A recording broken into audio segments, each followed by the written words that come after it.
आत्मजांच और मन को शांत करने के लिए भगवान रमण महर्षि ने कुछ साधन बताए।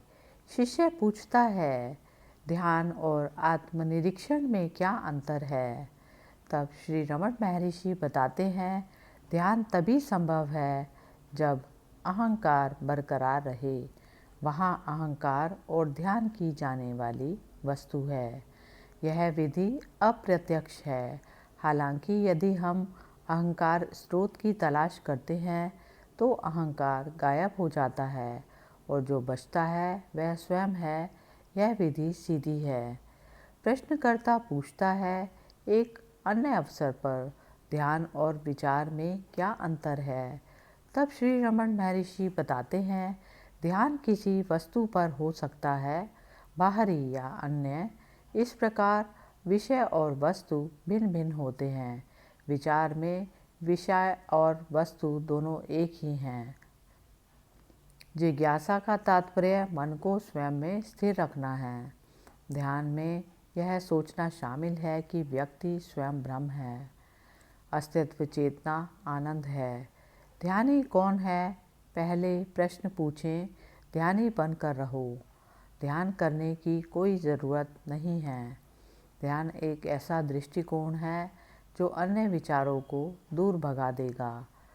ईश्वर का एक विचार दूसरे पर हावी हो जाएगा। वह है एकाग्रता। इस प्रकार ध्यान का उद्देश्य विचार के समान ही है। आत्म साक्षात्कार की ओर ले जाने वाली एकमात्र जांच मैं शब्द का उच्चारण किए बिना बदले हुए दिमाग से मैं के स्रोत की तलाश करना है। मैं यह नहीं हूँ, पर ध्यान मैं वह हूँ। पूछताछ में सहायक हो सकता है, लेकिन यह जांच नहीं हो सकती। ध्यान स्वयं पर होना चाहिए। हर कोई जानता है मैं हूँ। मैं कौन हूँ? वह ना भीतर होगा ना बाहर, ना दाहिनी ओर ना बाईं ओर। मैं हूँ, बस इतना ही। हृदय वह केंद्र है जहाँ से सब कुछ उत्पन्न होता है। क्योंकि अब आप संसार, शरीर आदि को देखते हैं, ऐसा कहा जाता है कि उनके लिए एक केंद्र है जिसे हृदय कहा जाता है। लेकिन वास्तव में जब हृदय ना तो केंद्र में होता है और ना ही परिधि पर, तब वहाँ कुछ और नहीं होता। स्वयं का अनुभव केवल उस मन के लिए संभव है जो लंबे समय तक ध्यान के परिणाम स्वरूप सूक्ष्म और स्थिर हो गया है। वह जो इस प्रकार सूक्ष्म मन से संपन्न है और जिसे आत्मा का अनुभव है, उसे जीवन मुक्त कहा जाता है। ध्यान में सभी प्रकार के विचार उत्पन्न होते हैं, वही सही है, क्योंकि जो कुछ तुम्हारे भीतर छिपा है वह बाहर आ जाता है। जब तक वह ऊपर ना उठे उसका विनाश कैसे हो सकता है? विचार स्वतः स्फूर्त रूप से उठते हैं जैसे कि वे थे, लेकिन समय आने पर समाप्त हो जाते हैं, जिससे मन मजबूत होता है। केवल आंतरिक अंग की गतिहीनता के कारण ब्रह्म का आनंद प्रकट नहीं होगा। यह ब्रह्म के स्वरूप ब्रह्मकार वृत्ति की अवधारणा से ही प्रकट होगा। चूँकि यह केवल वेदांत ग्रंथों के अर्थ पर चिंतन के माध्यम से ही उत्पन्न होगा और चूँकि इसके माध्यम से अस्थिरता भी गायब हो जाएगी, जो जीवित रहते हुए मुक्ति का आनंद लेना चाहता है उसे केवल वेदांत ग्रंथों के अर्थ पर विचार करना होगा और ध्यान उपासना करने की आवश्यकता नहीं है। प्रणव पर ध्यान का विधान करने का अभिप्राय यह है, प्रणव ओमकार है जिसमें 3.5 मात्राएं अर्थात अ, उ, मा और अर्ध मात्राएं शामिल हैं। इनमें से जागृत अवस्था विश्व जीव और स्थूल शरीर का प्रतीक है। यू स्वप्न अवस्था तेजस जीव और सूक्ष्म शरीर का प्रतीक है। माँ का तात्पर्य निद्रा अवस्था प्रगजीव और कारण शरीर से है। अर्धमात्रा तुर्य का प्रतिनिधित्व करती है जो स्वयं या मैं प्रकृति है और उससे परे जो है वह तुर्यातीत या शुद्ध आनंद की स्थिति है। चौथी अवस्था जो मैं की अवस्था है, प्रकृति को ध्यान पर अनुभाग में संदर्भित किया गया था। इसे विभिन्न प्रकार से वर्णित किया है। अमात्रा की प्रकृति के रूप में जितनी 3 मात्राएं ए, यू और एम शामिल हैं, मौनाक्षर के रूप में, अजपा के रूप में और अद्वैत मंत्र के रूप में, जो पंचाक्षर जैसे सभी मंत्रों का सार है। इस वास्तविक महत्व को पाने के लिए व्यक्ति को प्रणव का ध्यान करना चाहिए। यह ध्यान है जो भक्ति की प्रकृति का है, जिसमें स्वयं के सत्य पर चिंतन शामिल है। इस प्रक्रिया का फल समाधि है, जिससे मुक्ति मिलती है, जो अद्वितीय आनंद की स्थिति है। पूज्य गुरुओं ने यह भी कहा है कि मुक्ति केवल भक्ति से ही प्राप्त की जा सकती है, जो स्वयं के सत्य पर चिंतन की प्रकृति है। शिक्षण का उद्देश्य यह है कि व्यक्ति को यह विचार विकसित करना चाहिए कि वह स्वप्रकाशमान वास्तविकता से अलग नहीं है। शास्त्र इन शब्दों में ध्यान को परिभाषित करता है। 8 पंखुड़ियों वाले हृदय कमल के बीच में, जो कि है सभी की प्रकृति और जिसे कैलाश, वैकुंठ और परम पद के रूप में जाना जाता है, वह वास्तविकता है जो अंगूठे के आकार की है, जो बिजली की तरह चमकदार है और जो लौ की तरह चमकती है। उस पर ध्यान करने से एक व्यक्ति को अमरत्व प्राप्त होता है। इससे हमें यह जानना चाहिए कि इस प्रकार के ध्यान से व्यक्ति इन दोषों से बचता जाता है।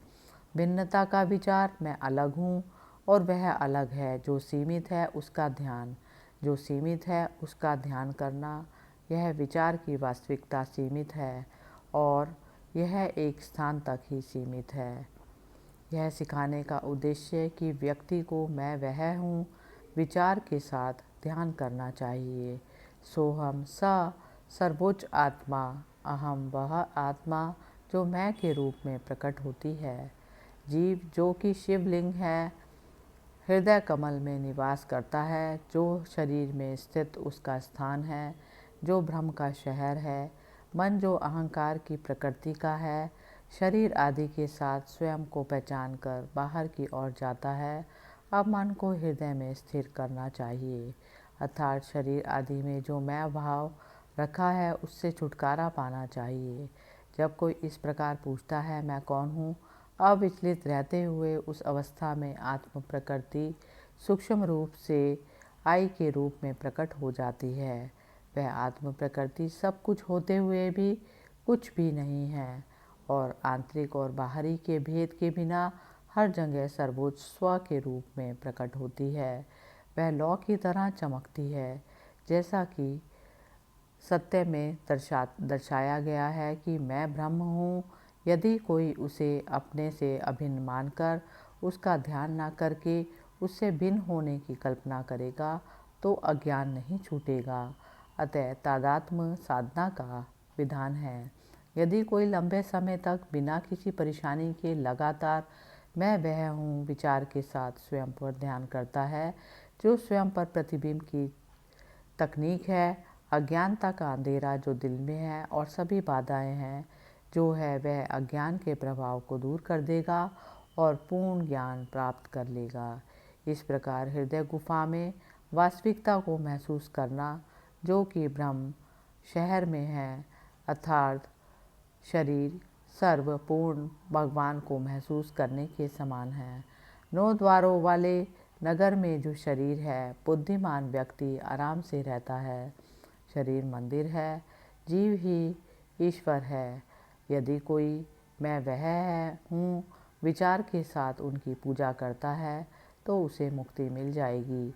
जो शरीर 5 आवरणों से युक्त है वह गुफा है। जो सर्वोच्च वहाँ रहता है वह गुफा का स्वामी है, ऐसा धर्म ग्रंथ घोषित करते हैं।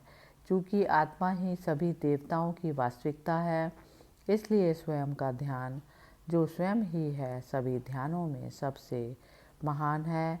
इसमें अन्य सभी ध्यान सम्मिलित है। इसे प्राप्त करने के लिए ही अन्य ध्यान निर्धारित हैं।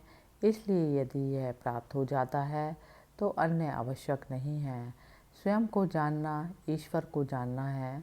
स्वयं को जाने बिना जो ध्यान करता है यह कल्पना करता है कि कोई अलग देवता है और उस पर ध्यान करता है। उसकी तुलना महान लोग अपने पैरों से अपनी ही छाया को मापने की क्रिया से करते हैं और फेंकने के बाद एक तुच्छ शंख की खोज से करते हैं, एक अमूल्य रत्न जो पहले से ही किसी के पास है। आत्मा अंधकार और प्रकाश के बिना स्वयं प्रकाशमान है और यह वास्तविकता है जो स्वयं प्रकट है। इसलिए किसी को भी इसे ऐसा या वैसा नहीं सोचना चाहिए। सोचने का विचार ही बंधन में समाप्त हो जाएगा। आत्मा पर ध्यान का उद्देश्य मन को आत्मा का रूप प्रदान करना है। हृदय गुफा के मध्य में शुद्ध ब्रह्म प्रत्यक्ष रूप से आई के रूप में प्रकट होता है। क्या इसे पूर्वोक्त रूप में जाने बिना इसके बारे में कई तरीकों से सोचने से बड़ी कोई अज्ञानता हो सकती है? ध्यान किसी की वास्तविक प्रकृति से किसी भी तरह से विचलित हुए बिना और यह महसूस किए बिना कि वह ध्यान कर रहा है, स्वयं के रूप में बने रहना है। चूँकि व्यक्ति विभिन्न अवस्थाओं, जागृत, स्वप्न आदि के प्रति तनिक भी सचेत नहीं होता, इस स्थिति में यहाँ निद्रा ध्यान देने योग्य को भी ध्यान माना जाता है। ध्यान और समाधि के बीच अंतर यह है कि ध्यान जानबूझकर मानसिक प्रयास के माध्यम से किया जाता है। समाधि में ऐसा कोई प्रयास नहीं होता। केवल अगर यह विचार आता है कि मैं शरीर हूँ तो ध्यान मैं यह नहीं हूँ, मैं वह हूँ, व्यक्ति को उस रूप में बने रहने में मदद करेगा। हमें सदैव यह क्यों सोचना चाहिए मैं वह हूँ? क्या मनुष्य के लिए आवश्यक है कि वह यह सोचता रहे कि मैं एक मनुष्य हूँ? क्या हम सदैव वही नहीं हैं? हालांकि धर्म ग्रंथ यह घोषणा करते हैं कि तू वह है, यह केवल मन की कमजोरी का संकेत है कि मैं वह हूँ यह नहीं का ध्यान करें, क्योंकि आप शाश्वत रूप से वही हैं। जो करना है वह यह जांचना है कि कोई वास्तव में क्या है और वही बना रहे। आत्म साक्षात्कार की ओर ले जाने वाली एकमात्र जांच मैं शब्द का उच्चारण किए बिना बदले हुए दिमाग से मैं के स्रोत की तलाश करना है। मैं यह नहीं हूँ पर ध्यान मैं वह हूँ पूछताछ में सहायक हो सकता है, लेकिन यह जांच नहीं हो सकती। ध्यान के लिए प्रयास की आवश्यकता है। ज्ञानम सहज है। ध्यान किया जा सकता है या नहीं किया जा सकता, या गलत तरीके से किया जा सकता है। ज्ञानम ऐसा नहीं है। ध्यान को कर्त तंत्र कर्ता का अपना, ज्ञानम और को वास्तुतंत्र परमात्मा का अपना के रूप में वर्णित किया गया है। हरि ओम तत्सत। श्री रमण महर्षि बताते हैं, सभी प्रतिबंधात्मक नियमों से संयमित मात्रा में सात्विक भोजन लेने से संबंधित नियम सर्वोत्तम है। इस नियम का पालन करने से मन की सात्विक गुणवत्ता बढ़ेगी और आत्मनिरीक्षण में सहायता मिलेगी। भोजन मन पर प्रभाव डालता है। सही भोजन इसे अधिक सात्विक बनाता है। किसी भी योग के अभ्यास के लिए शाकाहार नितांत आवश्यक है। आदत तो वातावरण के साथ समायोजन मात्र है। यह मन ही है जो मायने रखता है। सच तो यह है कि मस्तिष्क को कुछ खाद्य पदार्थों को स्वादिष्ट मानने के लिए प्रशिक्षित किया गया है। शाकाहारी भोजन से जितना पोषण प्राप्त किया जा सकता है उतना मांस से नहीं, लेकिन आत्म साक्षात्कारी व्यक्ति का मन खाए गए भोजन से प्रभावित नहीं होता। हालांकि धीरे धीरे शाकाहार की आदत डालें। आपको इसे शांत मन से करना चाहिए। मानसिक शांति आवश्यक है। भोजन में संयम, नींद में संयम और वाणी में संयम बहुत ज़रूरी है।